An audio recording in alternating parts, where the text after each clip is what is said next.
que eu ame minha pequenez e minha pobreza.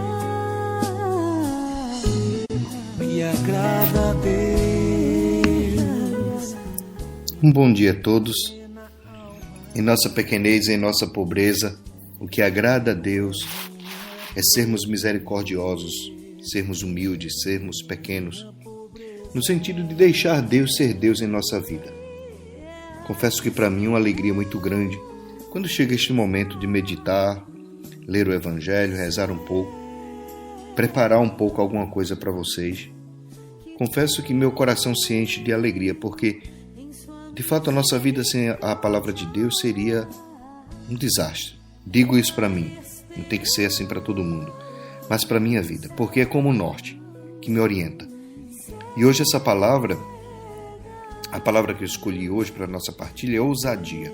A ousadia de deixar Deus ser Deus em nossa vida e a ousadia de sermos e fazermos a diferença onde estamos. A ousadia de fazermos com amor aquilo que somos chamados a fazer. Porque o mundo que vivemos faz justamente o contrário. Por isso precisamos dessa ousadia. O Evangelho de hoje, que nós vamos meditar, é o Evangelho de Lucas, capítulo 6, versículos de 36 a 38.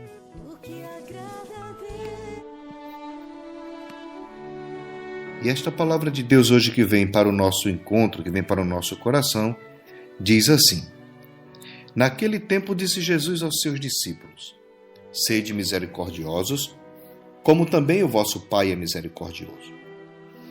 Não julgueis e não sereis julgados. Não julgueis, vou repetir, e não sereis julgados.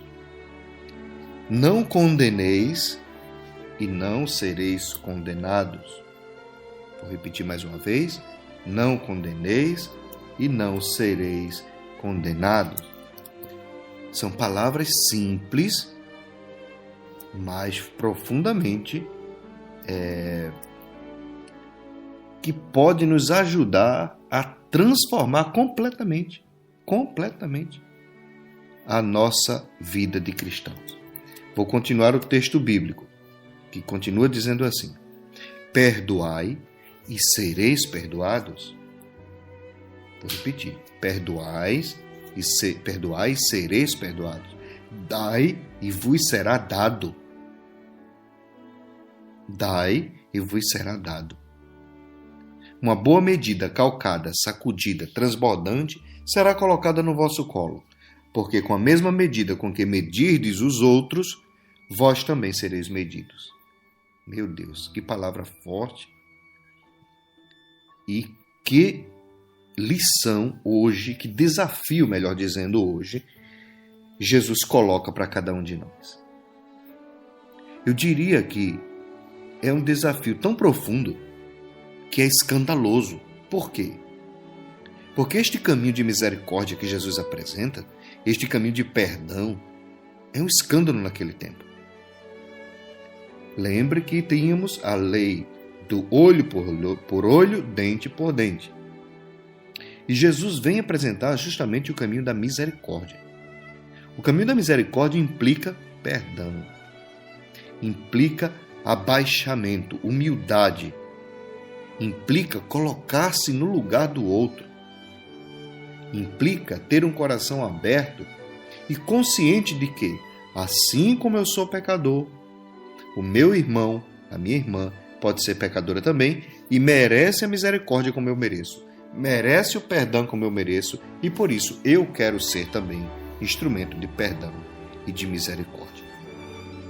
O Papa Francisco nos diz assim na sua carta sobre o ano da misericórdia: numa cultura frequentemente dominada pela tecnologia, parecem multiplicar-se as formas de tristeza e solidão e que caem as pessoas, incluindo muitos jovens. Ele alerta justamente com essa frase, com esse texto que ele escreveu, a respeito do ano da misericórdia, para dizer como nós somos reféns de um futuro incerto, de uma vida sem horizonte, estável. ou melhor, instável, um horizonte de estabilidade. A gente não tem mais. Gerando assim um sofrimento terrível, uma tristeza, uma melancolia, um tédio, que podem pouco a pouco levar ao desespero. E aí a gente vai ressecando o coração. A gente não é mais capaz de doar nada, de se doar. A gente não é capaz mais da misericórdia. A gente não é mais capaz da humildade, do perdão. A gente só é capaz da vingança. A gente só será capaz de palavras duras. O nosso rosto parece que enrijece como a pedra. A gente é incapaz de sorrir para o outro. A mensagem do Evangelho se torna numa pedra em que a gente atira contra o outro. Ou mesmo a mensagem do Evangelho se torna numa coisa fria. Como diz o Papa, nessa cultura dominada pela tecnologia, até o Evangelho se torna frio. E as pessoas caem nessa armadilha, inclusive os jovens, o Papa diz.